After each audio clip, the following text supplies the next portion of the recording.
C'est une visite importante et émouvante. Émouvante d'abord parce que nous participons à la joie du peuple ivoirien de voir s'engager une nouvelle période de son histoire, une période, nous l'espérons, de paix, de réconciliation nationale et de progrès. Ce matin, l'investiture du président Ouattara a été un moment très fort. Son discours en parlait précisément de réconciliation nationale.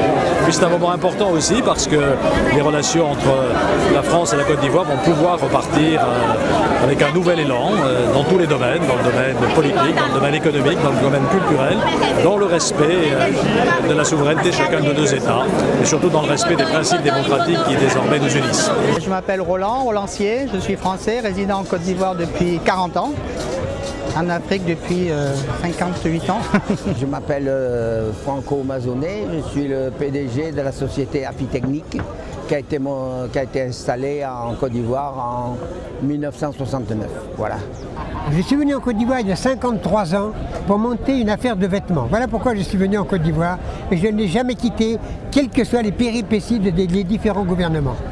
Quels que soient les hauts et les bas de la Côte d'Ivoire, on est toujours resté dans ce pays. Et même si on est parti momentanément, on y est toujours revenu. Parce que notre vie, elle est ici.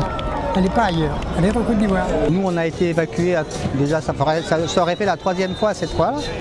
Mais on passe toujours au travers. Ça va, nous on a beaucoup moins souffert que la population. Vous savez, en tant qu'expatrié, forcément, à partir du moment où une communauté est visée, comme les Français l'étaient, forcément on le vit très mal. Mais néanmoins, on avait l'espoir que ça se terminerait parce que l'on savait que des actions étaient en cours et que de toute façon ça se terminerait. Beaucoup moins vite qu'on l'avait prévu, mais on était quand même confiants.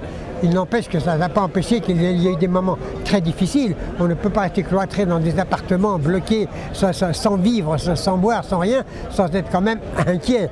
Ça serait irresponsable. Mais néanmoins, on était confiants. De toute façon, oui, on a un espoir déjà, un espoir que tout redémarre, mais une quasi-certitude parce que il y a du potentiel, donc voilà, il faut que tout se remette en place, tout rentre dans l'ordre. Nous sommes très contents du nouveau président parce qu'on sait que très bien, lui, il va nous amener de l'argent, puis c'est un homme d'affaires. Il avait déjà été Premier ministre et il avait été très bien quand il était Premier ministre, M. Houphouët. Alors nous sommes très heureux, toute la communauté européenne est très heureuse que ce soit M. Ouattara qui ait pris le pouvoir. C'est l'occasion de se retrouver entre nous. Maintenant, voir le président, c'est sûr que c'est bien, ça fait plaisir.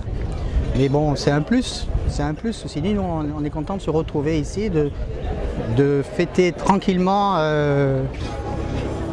les événements passés et de fêter les événements à venir. Pour nous, ça passe. Confiance. Ah oui. Une immense confiance pour le pays qui va recommencer à vivre.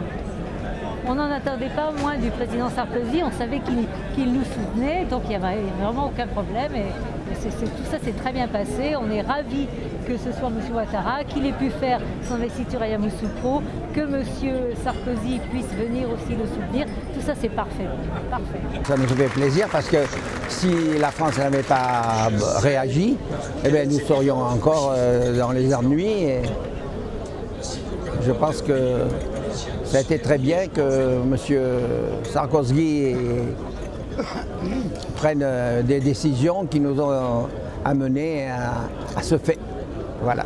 Pour en conclure très simplement, il fallait en finir par là, une bonne réconciliation, comme il est maintenant prôné par le président Ouattara. Maintenant, le grand problème, c'est la réconciliation. Il a déjà tout mis en œuvre pour la sécurité, ça suit son cours. Le grand problème reste la réconciliation, mais il n'est pas un problème auquel il puisse s'atteler avec les soutiens qu'il a, et en particulier celui de la France. Ce n'est pas un problème, c'est qu'une affaire de temps, mais il y arrivera. Il a déjà un passé derrière lui, il a déjà été Premier ministre du président Houphouët-Boigny, c'est un homme qui a passé à la Banque mondiale, donc toute notre confiance elle va vers lui pour remettre tout en œuvre. C'est un homme modéré, intelligent et va très bien s'en sortir.